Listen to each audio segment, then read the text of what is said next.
And this was a concept that I had a couple of years back, and then I was developing. And then somewhere in the beginning of this year, I proposed to ISA ACARD because we were looking for a project to be done under ISA ACARD. And thereafter, they said, let's go ahead and do this project. So I'm leading the project in ISA ACARD also. ISA is basically a not-for-profit body. It is centered in USA, but we are having many sections in India, including a section in Pune, in Bombay, in Bangalore, in Chennai, and many places. So we have several sections. We are one of the leading bodies around the world, which means that maximum Indians are involved in this particular ISA. There are a lot of instrumentation and control system professionals. I currently work for as a principal consultant in ICI Incorporated, which is actually a company that is established by Indians in America, Canada, and having some presence in Europe. And now we are also established in India. You can see my contact details here.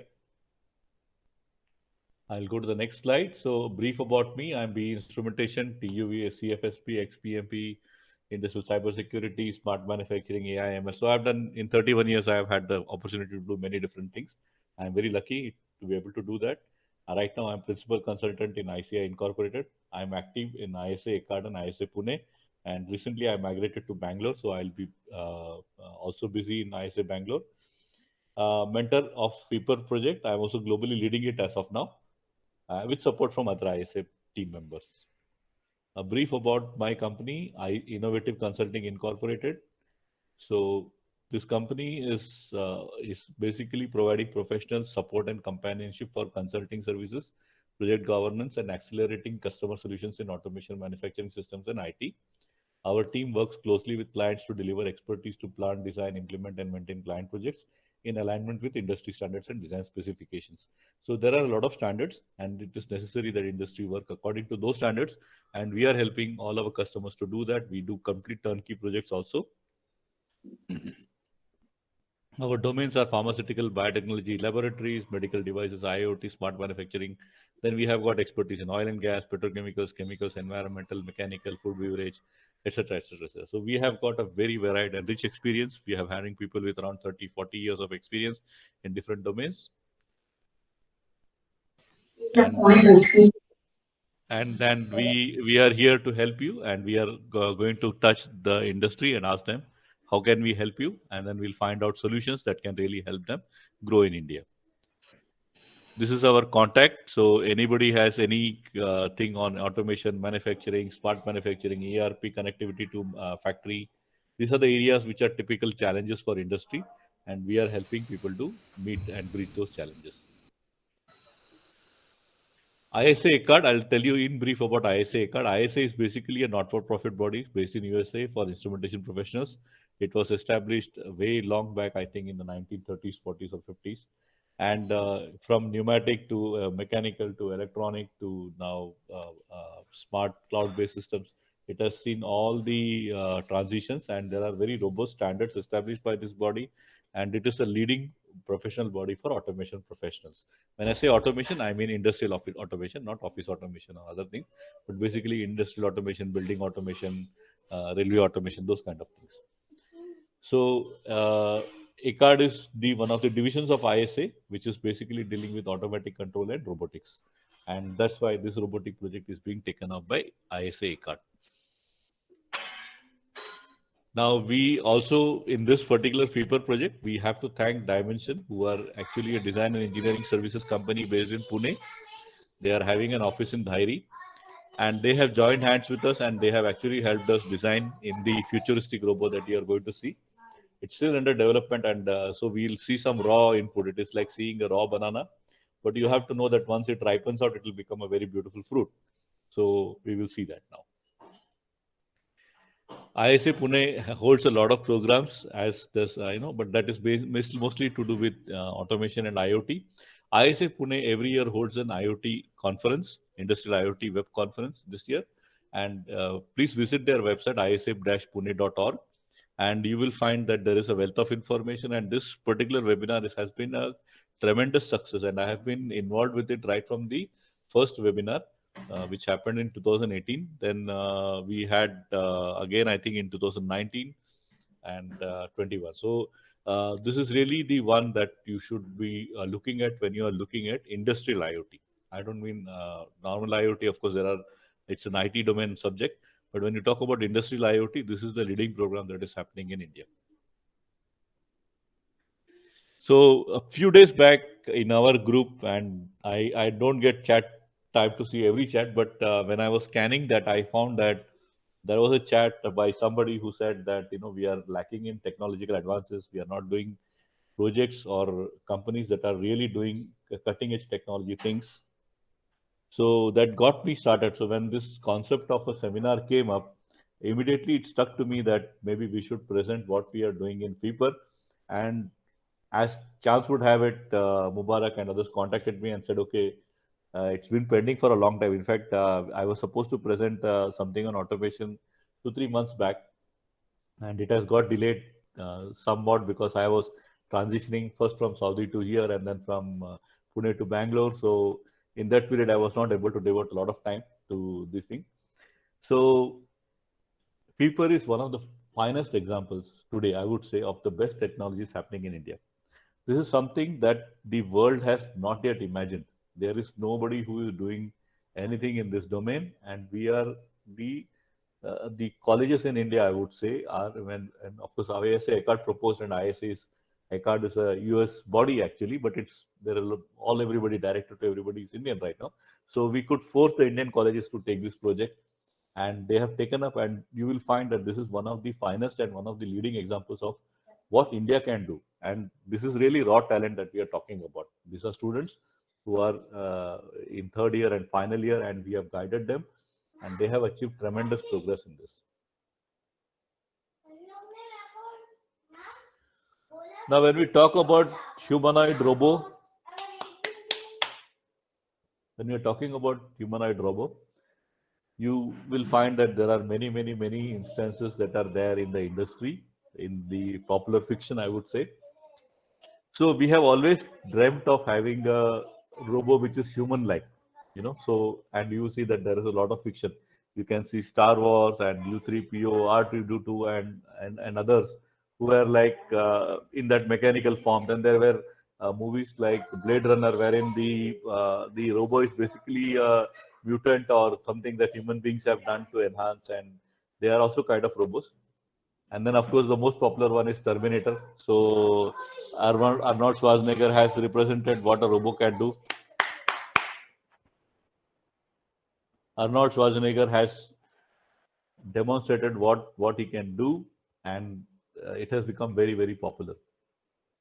Now, coming back from fiction to reality, now, of course, Boston Dynamics, if you go and see, I have made a 45-minute video and I've presented it on the ISA card portal, also on the ISA card LinkedIn page, wherein we have shown a lot of things that are there. So Boston Dynamics is one of the companies that I know of, which is making a humanoid type robot. It can walk on rocks, it can do so many different things.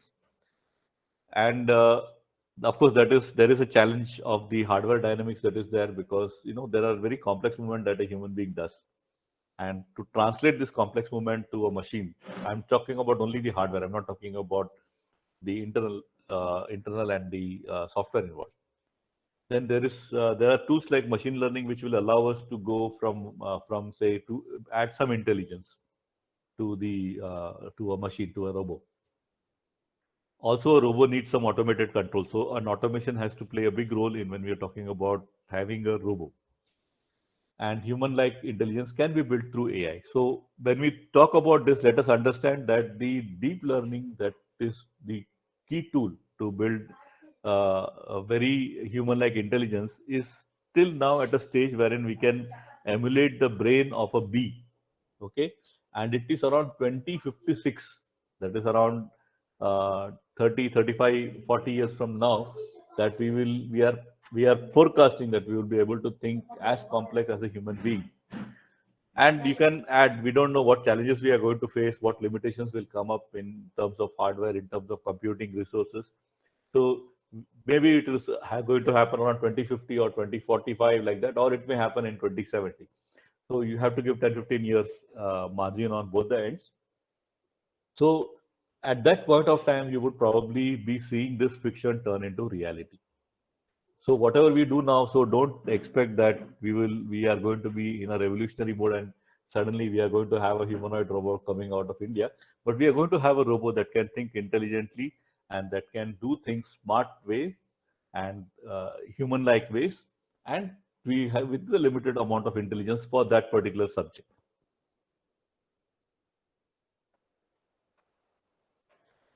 So somewhere last year we were thinking that that there is a need for a field operator robot. In many industries, you will find that there are field operators, especially in process industries, in chemical industries, even in mechanical industries. These operators perform a lot of work on machines, on equipment, on processes, and some of these are hazardous in nature. So if you are a typical industry veteran like me, I have attended many training on H2S safety, on equipment safety, on worker contractor safety, and there are many accidents that happen when people are there in the field because inherently the processes have some hazards. Supposing we have our electricity. Now electricity is maybe produced in a thermal power plant. So water is heated and then it goes to a steam turbine as steam and then it produces electricity. But the whole process from the furnace oil that is going in or coal, these are all things that are explosive, that are hazardous, and there needs to be some cleaning to be done in the field, some things that need to be attended in the field, and there is a person who does this job. Now, he is always going to be facing this danger for his life. Sometimes there is a toxic like H2S. Like if you are in the Middle East, when you are in the oil and gas industry, you will find that the oil and gas comes with a compound called hydrogen sulfide or H2S. This H2S is very, very toxic and you cannot smell it. At a low ppm it smells like rotten eggs, but once the ppm rises, you will not even be able to smell it. And there have been instances where multiple people have died because they have gone to attend something and there was H2S present in that area. Of course there is safety measures and everything, but humans generally tend sometimes to make a mistake. Now supposing there is a leak in any plant, now it's sometimes people have to stop this equipment, and sometimes it is too late to stop the equipment because by the time they stop, the leak spreads like anything. So a robot would be able to go when the leak is there and maybe able to tighten the flange when the leak is actually happening, which a human being may not be able to do. Also, a robot may be able to work in a toxic atmosphere, which means if there is H2S present or something possibility present, and you still maybe you want to close a wall which is causing the H2S to leak, but you are not able to access that area because you have to walk through the H2S cloud. So in those cases, such kind of robots can be very, very helpful. Then there may be safety operations that need to be performed. Maybe somebody needs to be evacuated. Those kind of things can also be done by robots. Then, of course, when you talk about a robot doing so many tasks, maybe you are in a hazardous atmosphere and you want to do routine actions also by robot because you don't want to expose people to that atmosphere. So typically, whatever work is done by the operator, we want this robot to do. So this was the concept behind creating the field operator robot project.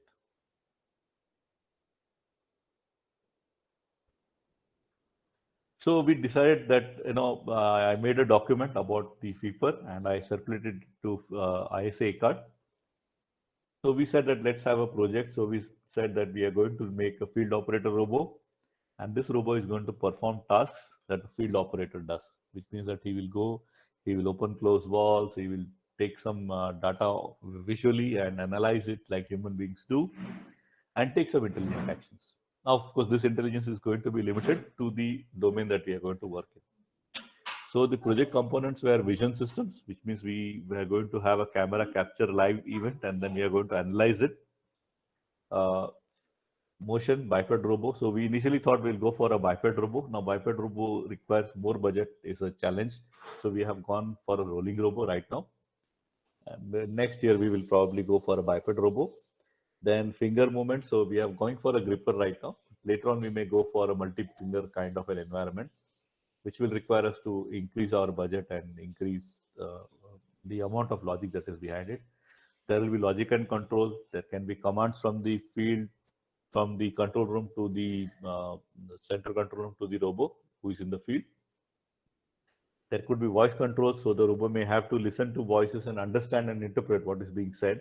Of course, a lot of development is happening, sorry, on the IT side, wherein we are speaking to our mobiles or our laptops and it is being interpreted. So we will be using part of this technology in the future. We are not doing this in this year, and we will be able to take voice controls and operate this robot. Of course, there is going to be AI. So all these things, when we do it, we are going to have some kind of deep learning. We are going to have machine learning. We are going to have some AI components involved in it. And last but not least, we should have cybersecurity, because we don't want to have a robot that is hacked by somebody, and then all mayhem breaks loose, which is what all your Hollywood movies are made of.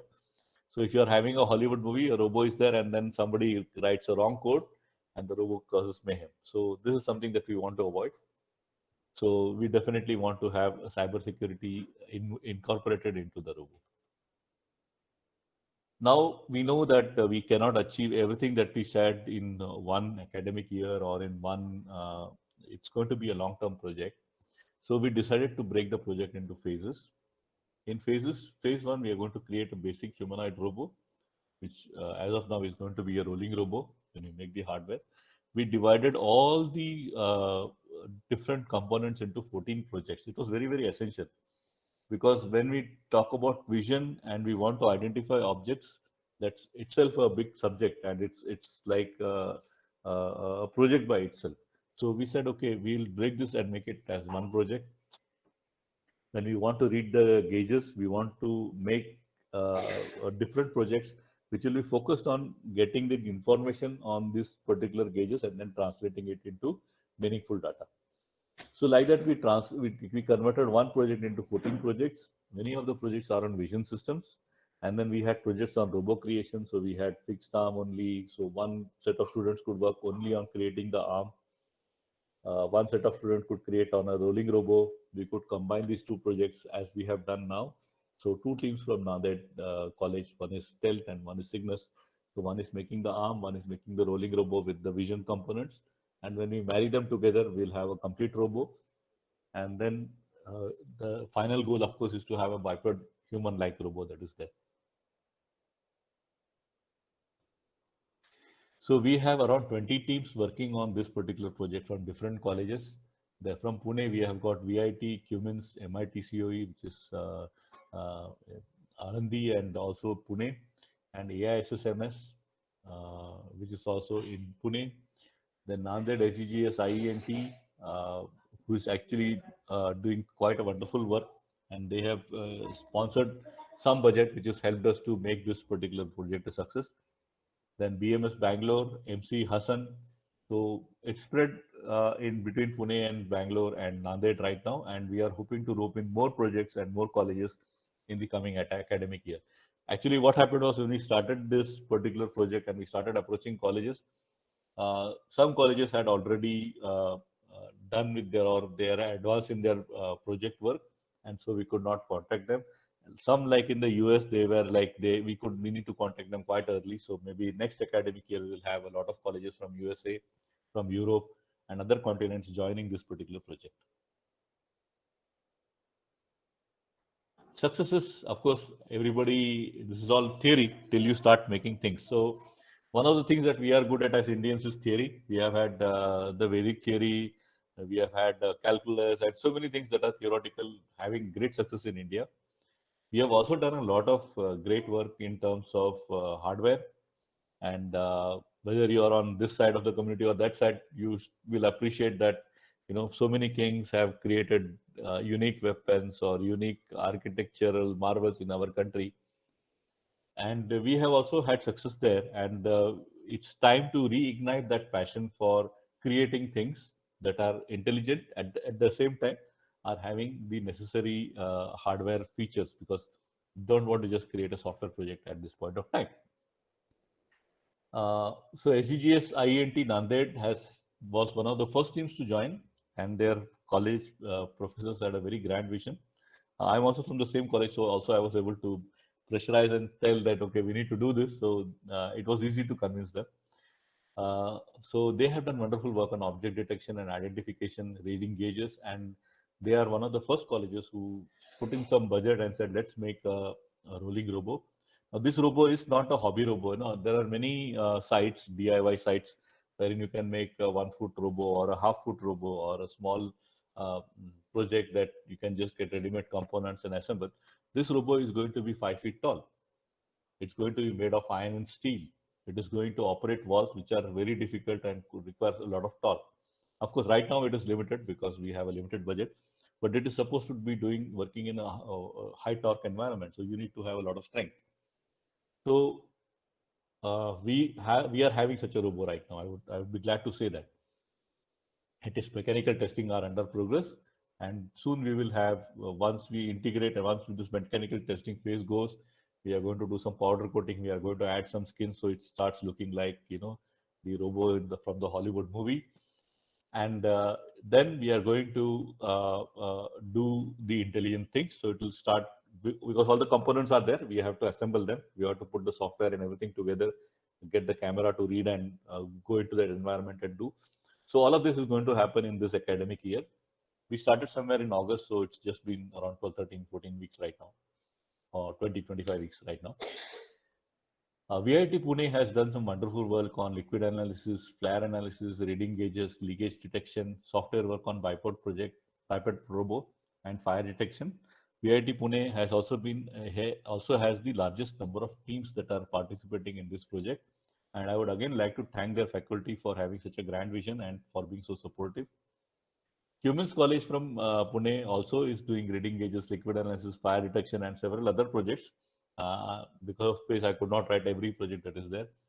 BMS Bangalore is doing a six DOF design. They are going to also going to participate in, I think, the vision and identification of objects, and they are going to do a pick and place kind of a 6 DOF arm design and do the robo.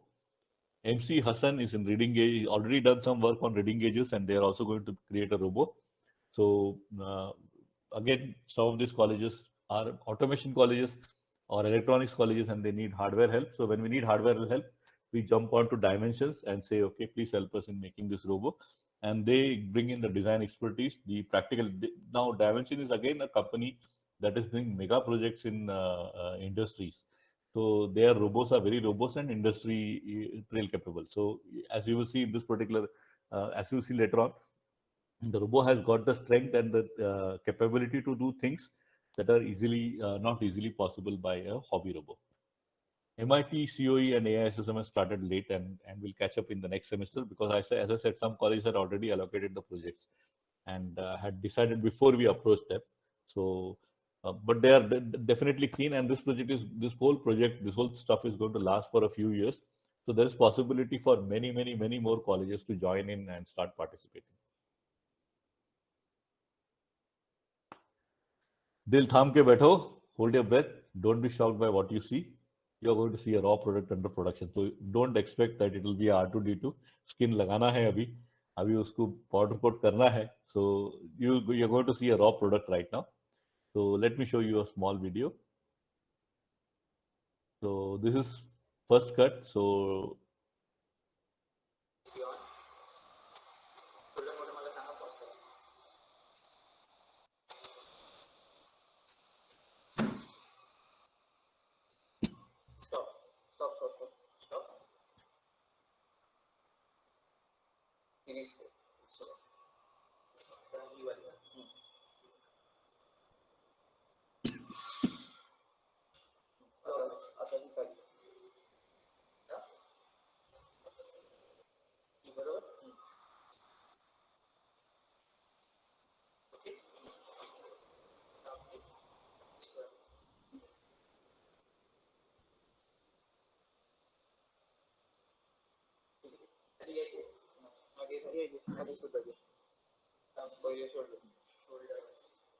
असंच reverse नाही ना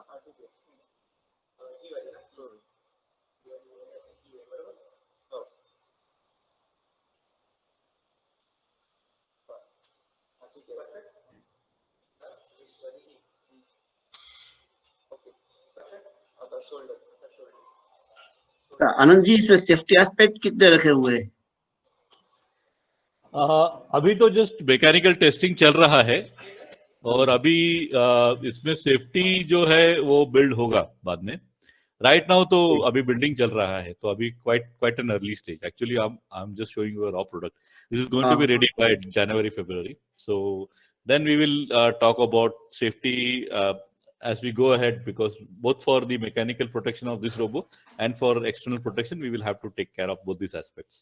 So right now तो अभी ये just एक mechanical demo, because we wanted to convey that it's not just the software तो काफी कर चुके हैं हम, और स्टूडेंट्स ने काफी कुछ किया है, and we can also demonstrate anytime.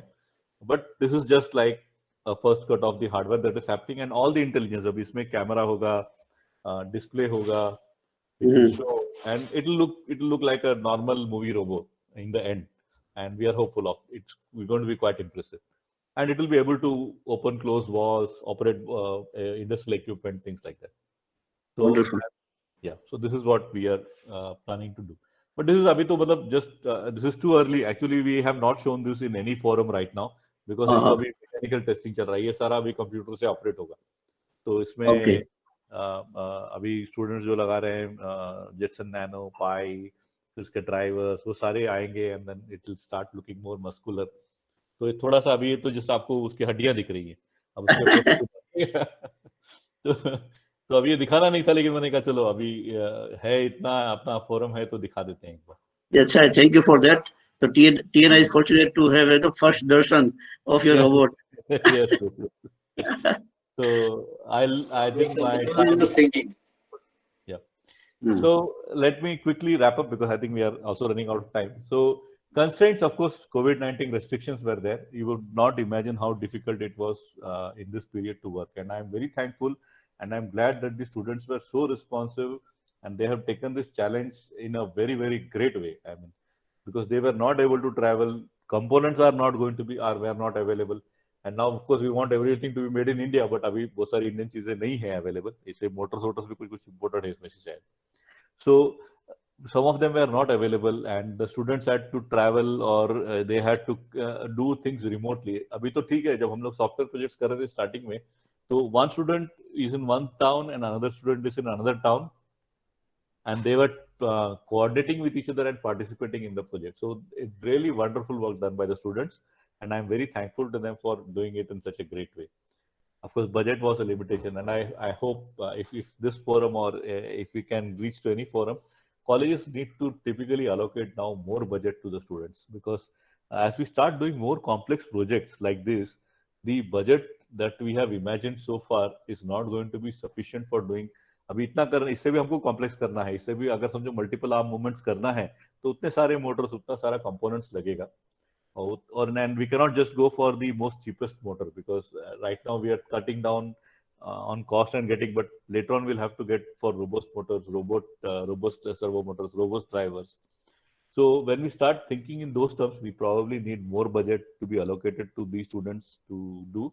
And hopefully there are many entrepreneurs out here, and these entrepreneurs would say, okay, let me take it up as a project for my own company, and let me sponsor something, and that will be a great thing if it can happen. Access to industry was also limited to these students, because as it is, there is travel restriction. Industry is not welcoming anybody to their gate right now. So for them to do a project, and we had to explain, and we had to pass on our experience in industry to them remotely. So for them, like people who have done liquid analysis, we wanted to access some fruit juice industry, or so finally उनको हमने बोला भाई बाजू के रसवंती में जाओ, juice लो, उसका स्केलेट analysis करो, या ऑरेंज जूस ले लो शॉप से और उसका एनालिसिस करो. ऐसे करके we had to be innovative also, and they had to be also innovative to try and get the things done in a good way. And people have really taken up these challenges really in a wonderful way, and we have achieved so much that in normal circumstances we would not have thought that this is possible. And especially in COVID, ये सब हुआ, ये तो बहुत ही great किया है बच्चों ने. Now opportunities to technopreneurs as well as students. Cutting edge technology is available. So if anybody is having a feeling, I want to do, and I want to build an industry, I want to build a business around cutting edge technology, this is available in India. So don't worry. Students are available for industry to use. These students have already done really wonderful work, cutting edge technology work, things that are not available in the world, and you can contact through me. You can contact this individual colleges and see those students. So there are both opportunities. Some of them are in third year and would like to work as interns. So you can use them. You can use their talent to create something new. And also they are available for regular employment. And if, of course, somebody wants, some of them may also become entrepreneurs. I don't know. But they are available as interns and regular employment. I would believe that let them get a few years of industrial experience or field experience, and then they can jump in and start their own businesses. That's probably a case that can happen, because these are going to be slightly capital intensive. Maybe they require 30-40 lakhs to get started with, and then do something, maybe 3-4-5 lakhs to create something like that. They need some budget. So there are a lot of use cases that are there. So you need to explore the industry, which is right now having its door partially shut.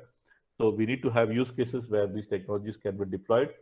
Students are there. It's going to be quite easy for the industry also to get this technology in. And the question, of course, now passes on from the students and the technology to the entrepreneurs. Now, are there entrepreneurs who are going to be taking this challenge up and able to tap this talent? Because they need a correct thing to pick them up and start working in the technology. Typically, what happens in India is that MNC company will pick him up and they will ask him to work in that old technology. Okay, he will excel there, he will make money. That is undoubtedly the something that is going to happen. But entrepreneurs need to take them and then start developing these new technologies so that we are able to, or capable to meet the global challenge. When the new technology comes up and blows up, it's not like we have never been exposed to it. और अरे हाँ मैंने college में वो project किया था, लेकिन उसके बाद कौन उसको हाथ ही नहीं लगाया. Now it's like a $1 trillion industry. ऐसा नहीं होना चाहिए. Of course, some of the participating students are getting grabbed by leading MNCs. Some of them have got offers. Some of them are joining good companies, and so um, it's going to be also challenging for the entrepreneurs to tap them. But I think they should do it. They should get this things done in the new project, new technologies, and that's it. So